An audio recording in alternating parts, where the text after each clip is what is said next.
Hey, what's up, everybody? This is Charles Sabanson, and welcome you guys to another episode of the DREAMERSPRO show, where we cover everything from sports, hot topics, classic debates, entertainment, and we'll give you guys a fresh perspective on things and how we see them. And today we have a very serious show for you guys here today. But before we get into it, please make sure you like the video and sub to the channel. Also, be sure to follow me on Instagram. My handle is CTABANZ if you guys are not following me on there, or if you want to reach me. Okay, so let's get into today's topic. So I'm going to admit to you guys from the onset that I'm still very upset. All right, I'm very upset.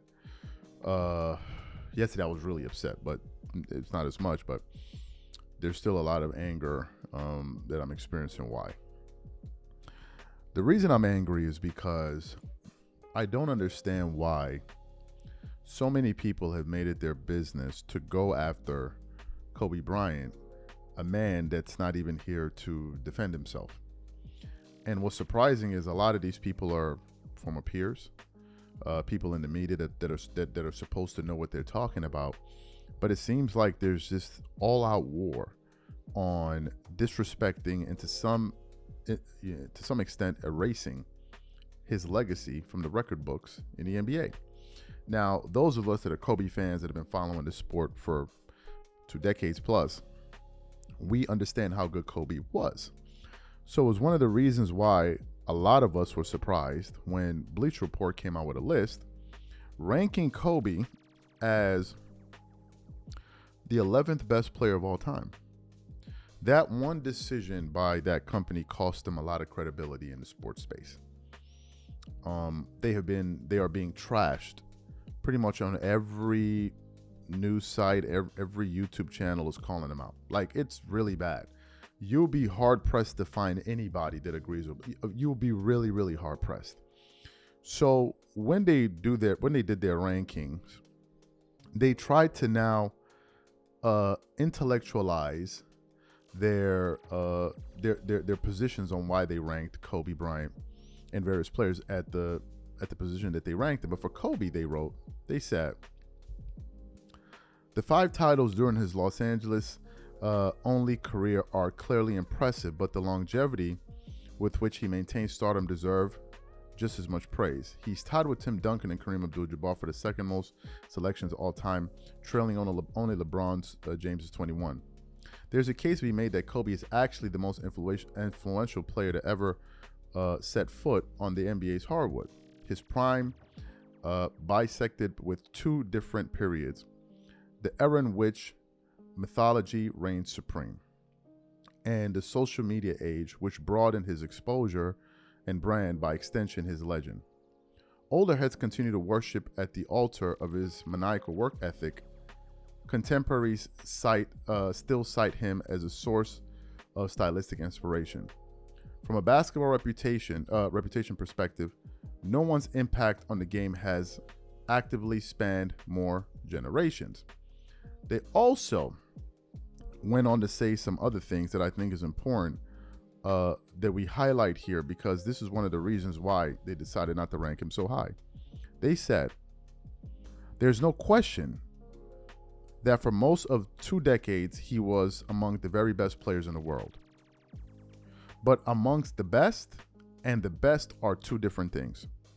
Kobe never led the league in box plus minus or player efficiency rating. He only secured 1 MVP win and is outside the top 10 in career MVP shares. For most of his career, Kobe wasn't wearing the NBA's best player championship belt. So Bleacher Report put out those comments and they ranked Kobe at 11. And it set everyone into an uproar. So me as a Kobe fan, I know Kobe's great. I remember what people were saying about him. I remember how revered he was by the media and his peers. So I was confused at what was going on. So what happened yesterday, I tuned into a segment of Gil's Arena where they were talking about the top players in the 2000s. They were ranking them. And it was a panel of Brandon Jennings, Kenyon Martin, Nick Young, Rashard McCants, and Gilbert Arenas. And what the guys were doing was they were going through each list. So they was like, okay, Brandon, name your top 10 from 1 to 10, whatever. And I think Brandon had Tim Duncan at 1, Kobe at 2. Kenny Martin had Kobe at 1, and then I forgot who he had at number 2. I think Shaq. Rashard McCants, which was funny. No, Nick Young had Kobe at 1, and then he had the rest of the list. Then Rashard McCants goes up there, and he says, I have Kobe 8 as number 1, Kobe 8 as number 2. Then I think he has Tim Duncan or Shaq second. So they then went around the table to ask everybody to explain their position. And Rashard McCants brought up something. He said, well, first of all, Kobe Bryant was named the Player of the Decade. Now, I had already known that Kobe was named the Player of the Decade because we did a show on it about a few weeks ago. So something told me yesterday, just search the Player of the Decade. So that's what I did. I searched the Player of the Decade, and the video popped up of them talking about it on TNT. But then something else popped up that sent me into a rage. I came across an article from Bleacher Report written in June 7th of 2018 with the following headline that I want to share with you guys. Kobe Bryant, NBA Player of the Decade. And I lost it. And I think a lot of you are going to get pissed off when I begin to read what this article says and you hear what this same Bleacher Report was saying about Kobe just a few years ago. But before we get into this report, today's video is brought to you by our sponsor, Game Time. One of the things I love the most is making unforgettable memories with family and friends. And one of the things I hate the most is overpaying for tickets only to find out that there was a better deal out there. That's one of the reasons I started using Game Time. Game Time is the easy go-to app for last-minute tickets to sports, concert, and theater events across 60+ states in the US and Canada. Game Time saves me time, money, and stress by curating only the best deals, so I'm not wasting a whole bunch of time scrolling through overpriced tickets. Game Time Picks is my favorite tool. It highlights the best value seats instantly. No more guesswork, no more wasting time. For example, I'm really looking forward to watching some of these NBA Summer League games. Here's what I like to do. I choose between the cheapest deal, the great deal, or the amazing deal. Once you select the ticket you want, you can use their panoramic seat view to ensure you know exactly what you're getting before you buy. So take the guesswork out of buying tickets with Game Time. Download the app, create an account, and use code CLNS for $20 off your first purchase. Again, create an account and use redeem code CLNS for $20 off. And remember, whenever you support this sponsor, you're supporting this channel. Thank you. I'm going to read this article in its entirety. It says, it pains me to write this article. The guy is even admitting that it pains him. As a diehard Portland Trailblazer fan, this is almost as hard as writing an article declaring Greg Oden a bust. But the truth must come out, so here I go. During the upcoming NBA All-Star Game, TNT is announcing their all-decade selections, including their pick for Player of the Decade. There is no question that this distinction belongs to Kobe Bryant. It's something I never thought I would write. I've spent years arguing that Kobe fans are amongst the most obnoxious and delusional of sports worshipers. When they proclaim that number 24 is already greater than player number 23, or when they dismiss all of Kobe's flaws as irrelevant hearsay, I still think they come across as brainwashed cult members. Just imagine how this article is even talking. Listen to the tone of it. Let's continue on. That being said, Kobe Bryant is still the best player of the decade in the NBA. The only other realistic candidates are Tim Duncan and Shaquille O'Neal. LeBron James, as great as he is, will have to wait another decade. This article was published by Bleacher Report, written in 2018. Let's continue onwards. All three candidates have won regular season and NBA Finals MVPs. If we consider the 21st century to have started in the year 2000, and most people do, then Tim Duncan has 3 rings and Shaq and Kobe have 4 each. Now, Shaq and Duncan have been dominant at times. O'Neal probably had the greatest single season of the decade in the 2000s. That year, he was arguably the most dominant player I've ever seen. Not the greatest, but the most dominant. And you can make the argument that Tim Duncan had been consistently great his entire career. his impact on the outcome of any given game is immeasurable. Perhaps only Bill Russell has ever been more quietly effective at controlling a basketball game. However, Kobe has to be the winner for a number of reasons. Mind you, my reasons aren't going to be the same as those of Kobe's diehard fans. I'm not going to say he was secretly the best player on those Lakers titles teams. That was still Shaq. I'm not going to say it's because Kobe scored 81 in a game or had 62 in 3 quarters. That's largely irrelevant in my book. No. Kobe is the player of the decade quite simply because he has been the best player of the decade. If you poll current or former NBA players, they will almost unanimously select Kobe as the best player in the league. He may not quite be Michael Jordan good, but he's Kobe Bryant good, and that's really, really good. Seriously. If the only criticism you can throw at Kobe is that he's not quite Michael Jordan, that's pretty much a compliment. Second of all, Kobe has managed to add the requisite hardware. It's one thing for everyone to consider you the best player in the NBA when your team is mediocre. Think of Michael Jordan in '87. Everyone knew he was better than everyone else, but Magic Johnson and Larry Bird were still the unchallenged kings of the NBA because they were in the NBA Finals every year. 2 seasons ago, I would have said Shaq or Tim Duncan were the player of the decade. Shaq added a 4th ring in 2006. Duncan did the same in 2007. In the meantime, Kobe's Lakers were struggling to make the playoffs. Since then, to both his and the Lakers' credit, Kobe went on to win a regular season MVP, a finals MVP, and another championship. In the professional sports, this kind of thing matters. There's a reason why Joe Montana was the player of the 1980s in the NFL rather than Dan Marino. He won the rings.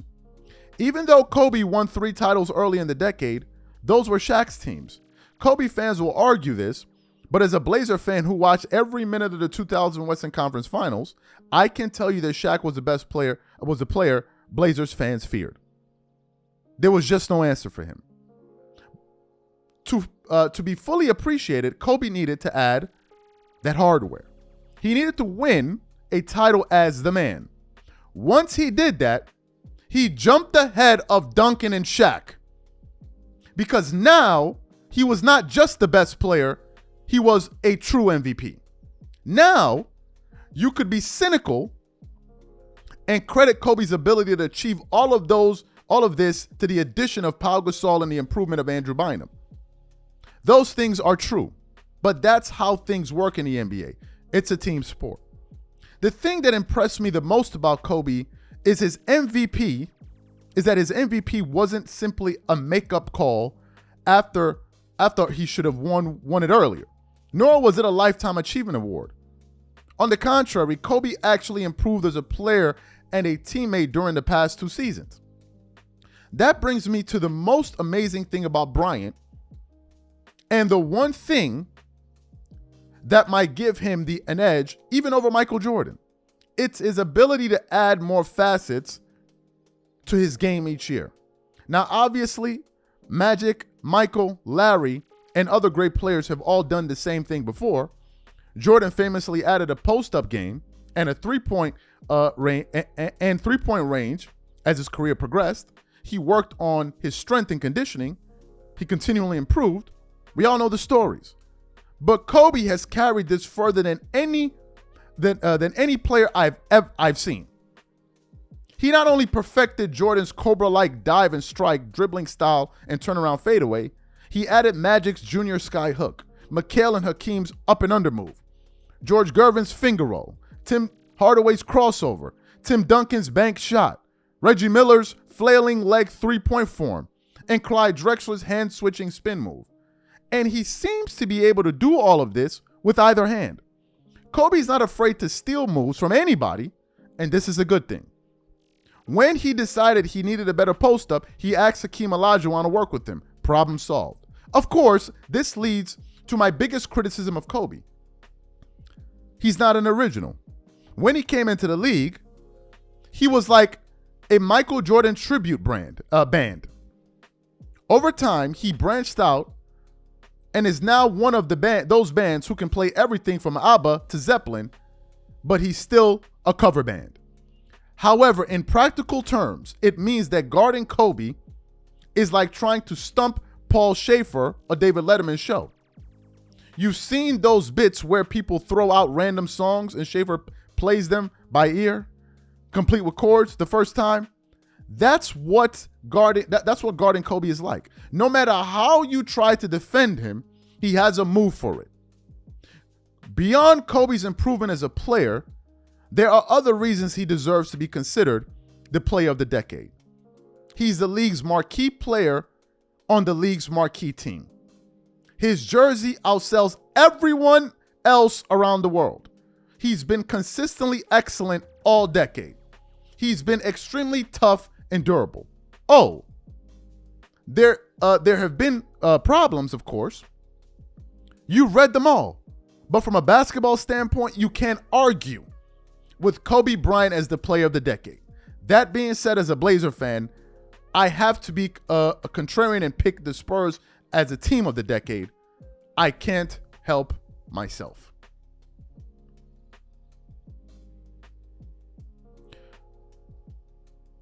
Excuse me, ladies and gentlemen. Is this not the same Bleacher Report that just ranked Kobe Bryant outside of the top 10? Am I missing something here? Is this not the same Bleacher Report that ranked Kobe Bryant outside of the top 10? Now, some people say, well, time elapsed and things changed. Okay, what changed for Tim Duncan? What changed for Shaq? Their careers are pretty much all steady.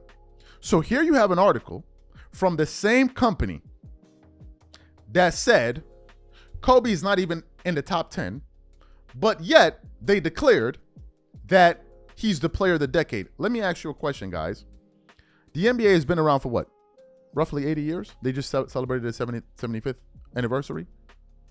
So let me figure this out. The NBA hasn't even been around for 100 years. And you're saying one player was the best player of an entire decade. I want you to think about this. The NBA has been around for 80 years. One guy was the best for 10 of those 80 years. But somehow, some way, he is not a top 10 player. I want you to think about that. That's what that top 100 said. So now, which one is it, Bleacher Report? Was Kobe the player of the decade or was he not? Was he not?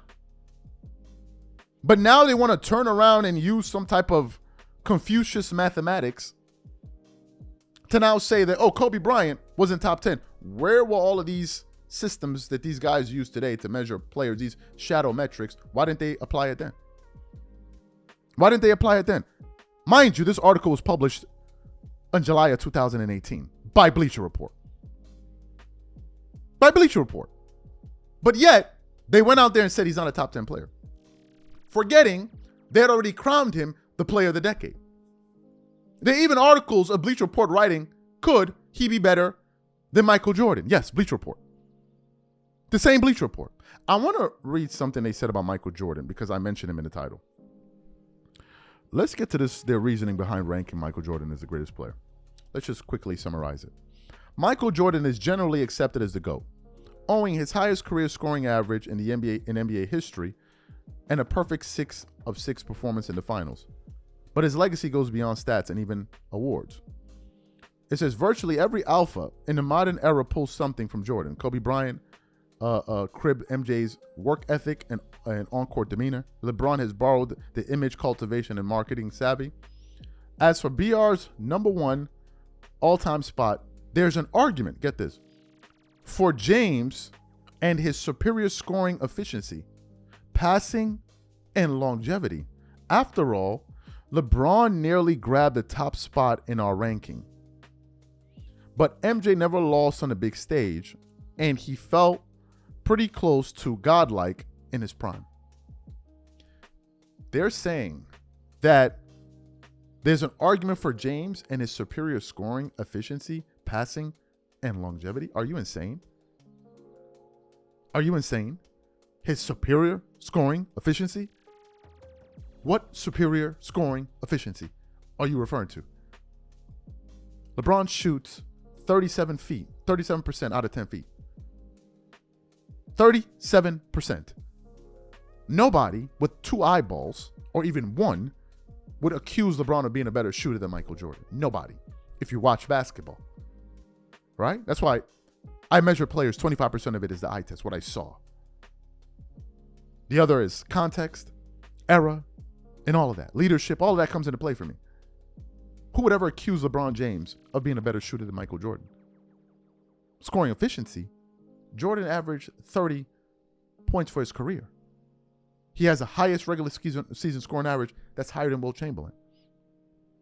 That's higher than Wilt Chamberlain. He has the highest playoff scoring average of 33.5 or 6. That's also an NBA record.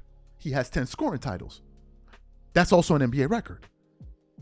But somehow, LeBron has scoring efficiency. Let me give you guys the actual truth. Kobe Bryant has more 40-point games than LeBron James and Stephen Curry combined. And guess what? Jordan has more 40-point games than Kobe. Jordan's 40-point games, I think, around 173 or some number like that. But yet, that's what you guys are trying to do? And you're saying that he only won? Let me ask y'all a question, Bleacher Report. How can you in one sentence say, Michael Jordan is generally accepted as the GOAT, and then close out by saying, as for BR's number 1 ranking, there's an argument. No. After all, LeBron nearly grabbed the top spot in our ranking.